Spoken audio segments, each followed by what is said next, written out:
Muita treta aconteceu no dia de ontem, né? E a gente vai falar um pouquinho aqui hoje. Mas antes, gostaria de pedir para se inscrever no canal, deixar o like e compartilhar com os amigos sempre que possível, beleza? Enfim, ontem, como vocês devem ter visto nos jornais, eu nem vou colocar as imagens aqui para não ter problema com o YouTube, a Gaviões da Fiel e outras torcidas, inclusive de outros times, se reuniram na Paulista para uma manifestação de cunho político. O pedido trazido pelos líderes da manifestação era democracia. Em tese, o cunho político da passeata, enfim, do ato, era contra o presidente Jair Messias Bolsonaro, e não contra somente a pessoa do Bolsonaro, mas sim aos atos dele considerados como antidemocráticos. E aí teve todo um confronto com a polícia, várias tretas aconteceram, e rodaram as cenas da violência, da briga, treta inclusive com o pessoal pró-Bolsonaro.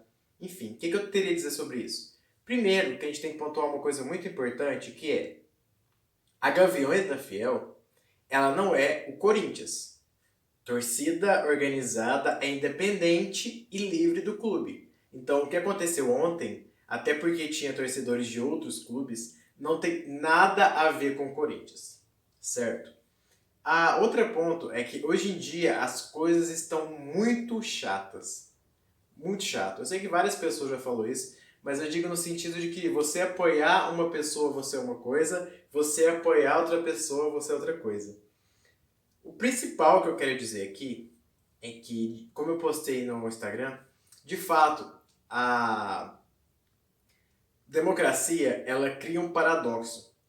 Você não trata como democráticas opiniões que ferem a democracia.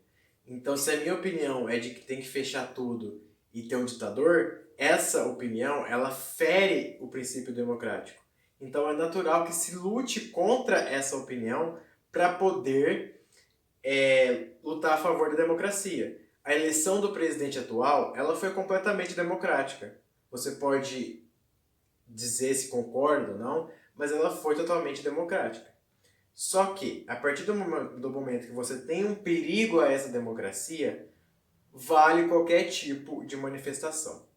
O problema é que, em tempos que a gente está vivendo, a gente usa muito do discurso, certo? Todo mundo quer contar a história do seu jeito.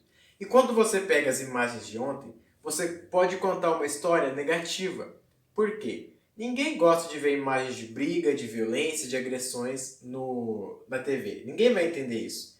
Então, a partir do momento que o protesto descamba para esse lado, ok, você vai ter gente que concorda que bater em tal tipo de pessoa, que eu não vou colocar aqui a descrição, mas vocês leram aí, porque o YouTube censura, é dever cívico, é isso, aquilo. Você vai ter pessoas que vão por esse lado, de que a manifestação ela pode ser mais incisiva, porque num poder tão forte você tem que bater.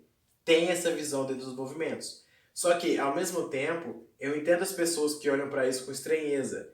Principalmente nesse momento que a gente está, de não poder sair de casa, de problema de pandemia, de doença. Então tudo fica mais complicado. E aí a minha crítica é que esses movimentos têm que ser muito organizados e muito pontuais. Porque, querendo ou não, o que sai no jornal fica até muito fácil para a pessoa que eles são contra. Porque vai ter as imagens ali do movimento e pode falar, quem é contra mim está por esse lado. Então, é muito complicado. Eu aqui da página não vou ficar de meias palavras, eu me posiciono na defesa de qualquer instituição democrática, eu me posiciono contra qualquer tipo de ato ditatorial e qualquer tipo de pessoa que acha que o poder público é dela, certo? Só que eu também entendo a crítica das pessoas que não gostam de ver imagens de violência, e eu acho que a gente tem que levar tudo com muito cuidado. Novamente, não é a imagem do Corinthians. Em nenhum momento a gente teve o Corinthians atrelado ao que aconteceu. Foram as torcidas organizadas, certo? Isso não tem nada a ver com o Corinthians. Não quer dizer que o Corinthians apoia isso ou aquilo. E aí veio outro discurso. Naturalmente, o Corinthians, por ter sido criado por operários de chão de fábrica, por ter toda a história da democracia, ter emergido do povo, tem sim uma ligação muito forte com o povo, com a sociedade. Só que isso não quer dizer que pessoas com outras visões políticas não são corintianos ou isso ou aquilo. Tem que ter muito cuidado. Porque a gente está transformando o debate político em uma briga entre dois partidos ou entre dois candidatos que vocês sabem quais são. E o fazer político do Corinthians, ele vai muito além disso. Ele vai do social, ele vai de estar junto das pessoas, de formar jogadores, formar pessoas.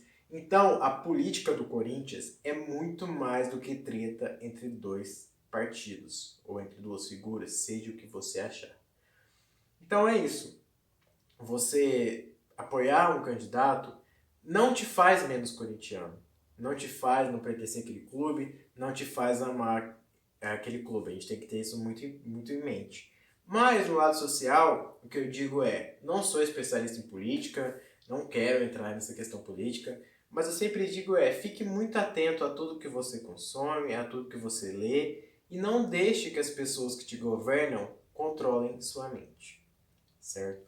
O outro assunto de hoje é mais geral, não falo só do Corinthians, mas enfim, se vocês não estão numa bolha, virou aquele caso dos Estados Unidos que o policial, acho que a gente já pode falar, né, porque foi praticamente condenado, mas teria assassinado um jovem negro.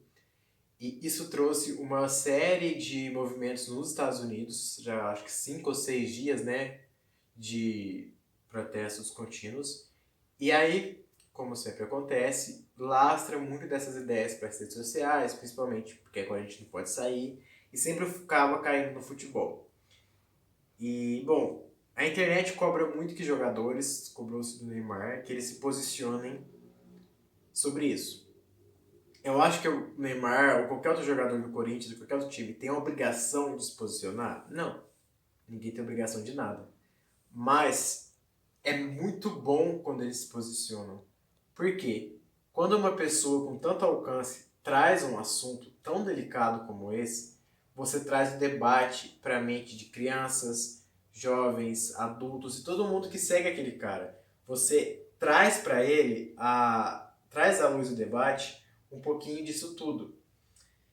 E você pode dizer, mas qual que é a importância de uma celebridade compartilhar e tal.